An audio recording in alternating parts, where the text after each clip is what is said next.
하나님 말씀은 사무엘상 6장 1절에서 우리 12절까지 말씀 보도록 하겠습니다.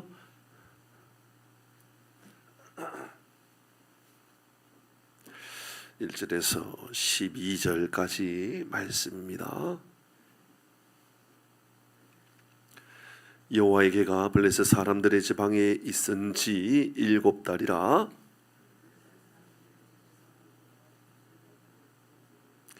우리가 여호와의 개를 어떻게 할까? 이것을 어떻게?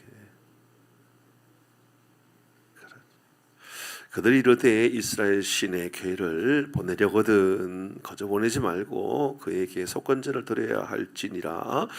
그리하면 병도 낫고 그의 손을 너희에게서 옮기지 아니하는 이유도 알리라 하니 이르되 블레셋 사람의 방법에 쓰여대로 금독종 5과 금쥐 5마리라야 하리니 너희와 너희 통치자에게 내린 재앙. 그러므로 너희는 너희의 독한 종기의 형상과 땅을 해롭게 하는 쥐의 형상을 만들어 이스라엘 신께 영광을 돌리라. 그가 혹 그의 손을 너희와 너희 신들과 너희 땅에서 가볍게 하실까 하노라.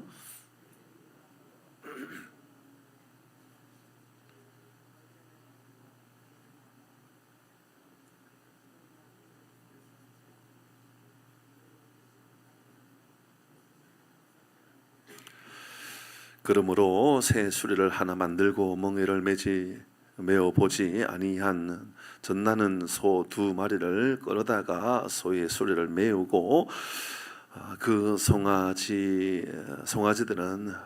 떼어 집으로 돌려보내고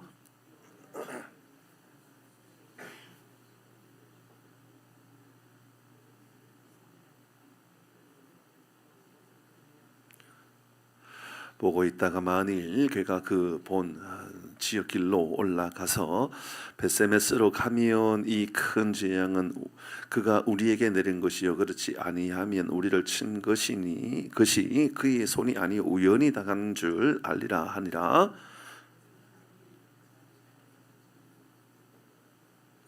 소리를 메우고 송아지 여호와의 개와 및 금쥐와 그들의 독종의 형상을 담은 상자를 수레 위에 실으니 같이 12절합니다. 암서가 벳세메스 길로 바로 행하여 대로로 가며 갈대에 울고 좌우로 치우치지 아니하였고 벳세메스 경계선까지 따라 가니라. 아멘. 오늘은 우연이 없습니다. 우연은 없습니다. 제목으로 말씀 나눕니다. 하나님의 개가 계속해서 블레셋 사람들에 의해서 옮겨졌지요. 아스돗에서 가드에서 에글론으로 계속해서 옮겨집니다. 블레셋 사람들은 하나님의 계획가 자기 진영에 있으면 큰일 나겠구나. 자기의 이 진영에 이 하나님의 계를 두면 안 되겠구나 알고 있거든요. 근데 7개월이나 계속 가지고 있어요. 이런 어리석음이 우리 인생에도 있는 것 같아요. 죄를 짓고 있음에도 불구하고 벗어나지 못하는 거예요. 이게 잘못된 것도 아는데도 계속해서 붙잡고 있는 거예요. 이러면 당장 없애야 될 것 중에 하나. 그러니까는 이스라엘 백성들에게 하나님의 임재하심에 대하여 말씀하셨던 이 하나님의 계가 그들에게 아무런 의미가 없는 것 아니 도리어 그들에게 큰 재앙의 제목이 되었다라는 것이라면, 그러니까 하나님의 계가 그들에게 큰 환난을 주고 있다고 한다면 빨리 깨우쳐야죠. 그리고 어떻게 해야 되는지를 빨리 결정하고 진행해야죠. 그냥 두면 블레셋 신이라고 하는 다곤신도 다 부서지고 종기가 생기고 사람들이 죽어나가고 이런 일들이 계속 일어났던 겁니다. 7개월이 지났습니다. 더 이상 이제 그들은 그들의 진영에 둘 수 없어서 참 이 방법을 이렇게 풀어가고자 합니다. 2절 말씀에 보시면, 오늘 2절 말씀에 블레셋 사람들이 제사장들과 복술자들을 불러 이르되, 점쟁이를 불렀던 겁니다. 무당을 부른 겁니다. 그리고 이제 하나님에게 여호와께를 어떻게 하면 좋을 것인가, 그것을 어떻게 그곳으로 보낼 것인가 우리에게 가르치라. 점쟁이에게 묻습니다. 우리 여기서 한 가지 또 묵상하도록 하십시다. 우리도 이런 질문을 하는 사람들입니다. 아프면 어떻게 할까? 어느 병원에 갈까? 어떤 경제적인 문제가 생기면 어떻게 할까? 이 문제를 어떻게 해결할까 생각합니다. 그런데 문제는 누구에게 묻느냐입니다. 점쟁이에게 묻습니다. 점쟁이가 하는 대답이 또 틀린 말은 또 아니에요. 속건제를 준비해야 된다. 그래야 속건제, 그러니까 죄에 대한 값을 치러야 된다. 우리가 이 죄를 지었으니까 그 죄 값을 치르기 위하여 속건제를 드려야 된다. 아니, 맞아요. 어떻게 하면 됩니까? 질문하는 것도 맞아요. 이 점쟁이가 하는 말이 속건제를 드려야 된다. 예, 그것도 맞아요. 그래서 금독종 5하고 땅을 황폐하게 하고 땅에 전염병을 만들어가는 쥐의 형상을 금으로 만든다. 그러니까 이제 그 안에도 신이 있다 이렇게 생각하는 거죠. 그래서 이 쥐를 5마리를 만들어야 된다. 이제 이런 이야기를 합니다. 놀라운 말은 이런 질문한 것도 맞고 대답하는 것도 뭐 특별하게 그렇게 틀려 보이지 않습니다. 그런데 그게 누구냐? 점쟁이입니다. 그런데 잘 생각해 보시면 귀신도 예수님을 알아봅니다. 맞죠? 귀신이요 예수님을 향하여 나를 떠나달라고 이야기하면서 당신은 하나님의 아들이라고 말합니다. 귀신이요 틀린 말하지 않아요. 귀신이요 바른 말해요. 무당이요 바른 말하는 경우가 있어요. 연초가 되면 뭐 예수 믿는 사람들도 뭐 사주를 보러 뭐 가는 사람이 아니 뭐 적어도 이 새벽기도 나오는 사람들 가운데 그런 사람이 있지는 않겠지요. 혹시나 여러분 뭐 어떤지 모르겠어요. 사주를 보러 가는 사람이 있는가요? 근데 기억하셔야 돼요. 사주를 보러 갔는데 틀린 말만 하는 게 아니에요. 맞는 말을 할 수도 있어요. 귀신이라고 여러분 영적인 존재인데 뭐 모를 이유가 있나요? 알 수 있죠.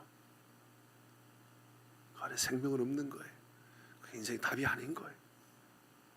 영원한 사망의 길로 가는 방법이 바로 그런 거예요. 그럼 어떻게 하면 될까? 속건제를 드려라. 맞아요. 그렇게 하면 돼요. 그렇게 하는 게 좋은 것 같아요. 예, 좋아 보이면 따르면 됩니까? 맞는 말이면 따르면 됩니까? 그게 무당이든 하나님이든 목사든 말씀이든 불경이든 어쨌든 뭐 그 말이 맞는 것 같고 지혜로우면 따르면 되는 겁니까? 그렇지 않습니다. 오늘 우리에게 알려주는 첫 번째 교훈은 어떻게 할까? 이런 질문 앞에 어떤 문제들 생각 앞에 여러분의 삶의 지혜는 어디에서 얻고 있고 삶의 방향은 어디에서 얻고 있는지를 돌아보게 하시는 말씀이죠. 사랑하는 교회 여러분, 오늘 우리의 인생의 길을 말씀에게 묻고 말씀을 통하여서 우리의 삶을 조명하며 살아가는 은혜가 있기를 주의 이름으로 축복합니다. 우리는 누구에게 도움을 얻고 있느냐? 그 말을 우리에게 하고 있는 겁니다. 우리의 도움은 천지를 지으신 하나님에게 있다. 우리의 모든 믿음의 고백은 우주 만물을 만드신 하나님의 도우심의 손길 아래 있다. 내 갈 길 멀고 밤은 깊다 할지라도 그 길을 비추어주시는 이는 하나님이심이 하나님 우리에게 주시는 말씀이 내가 나가야 할 길이다. 이런 믿음의 고백이 우리 모두에게 있기를 주의 이름으로 축복합니다. 9절 말씀을 볼까요? 9절입니다. 9절 말씀 같이 읽습니다. 시작. 보고 있다가 만일 그가 그 본 지역 길로 올라가서 베세메스로 가면 이 큰 재앙은 그가 우리에게 내린 것이요 그렇지 아니하면 우리를 친 것이 그의 손이 아니요 우연히 당한 것인 줄 알아. 이게 무슨 말입니까? 이제 수레를 만들어서 새 수레를 만듭니다. 새 수레. 이것도 굉장히 성경적이에요. 굉장히 성경적이잖아요. 하나님께 제물을 드립니다. 하나님께 예배를 드립니다. 우리는 언제나 첫 것을 드리겠다 이런 마음. 그러니까는 이 암소 2마리를 준비합니다.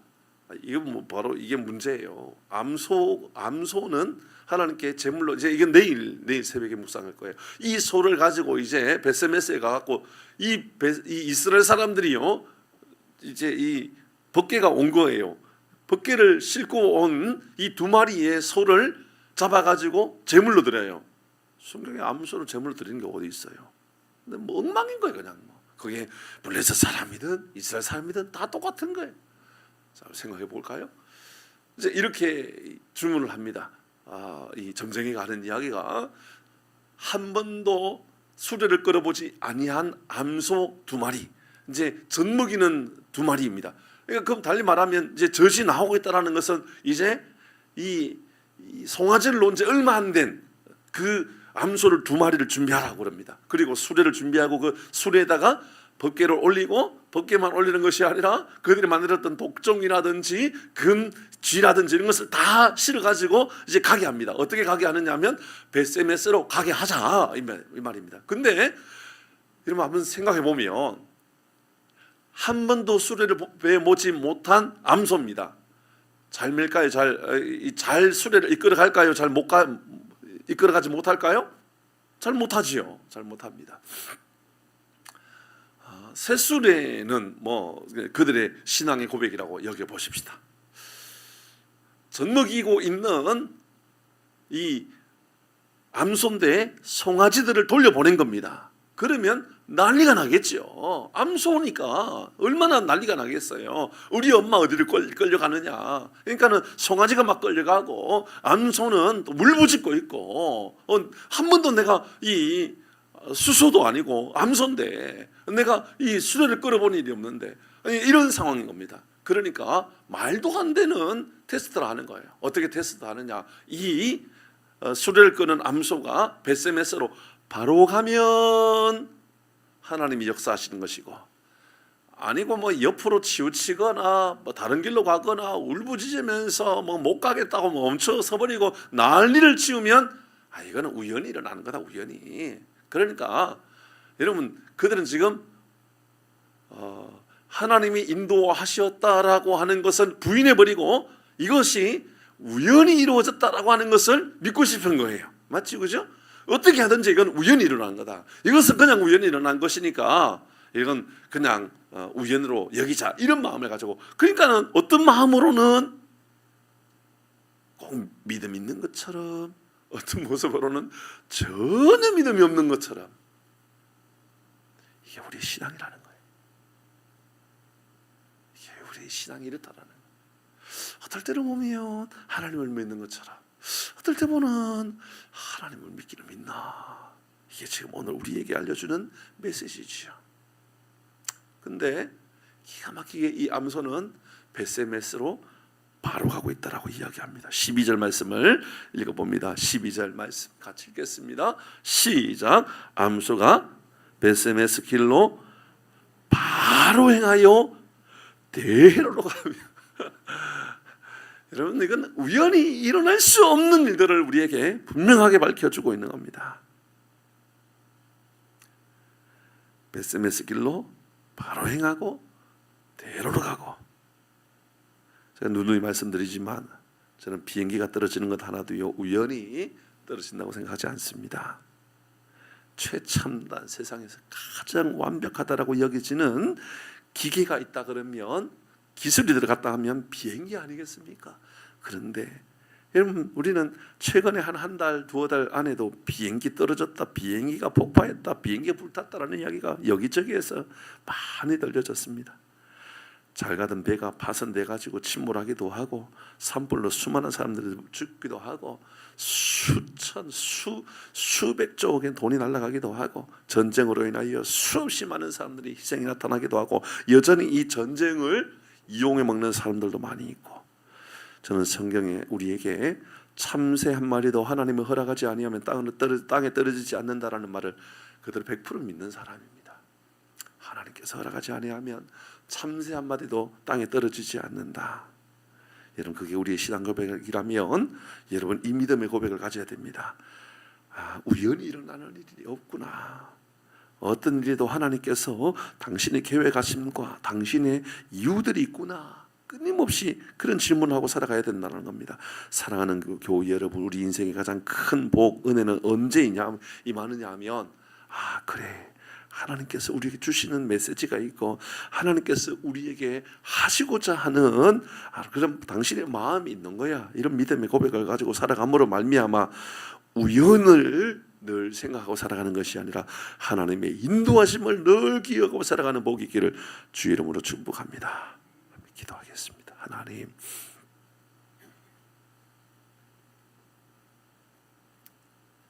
우리의 삶에 놓여져 있는 수만 가지 사연들, 아픔들, 상처들 우연이라 말하지 않게 하시고 그 가운데 하나님께서 우리에게 보여주시고 그 가운데 하나님께서 우리에게 말씀하시고자 하시는 당신의 뜻과 계획하심과 인도하심이 있음을 늘 기억하는 우리 모든 교우들 되게 하여 주시옵소서. 우연이라 말하지 않게 하시고 하나님의 섭리, 하나님의 인도하심을 깨닫는 삶을 살아가는 우리 모든 교우들 되게 하여 주시옵소서. 어떤 문제들 생겼을 때마다 하나님 어떻게 하면 됩니까?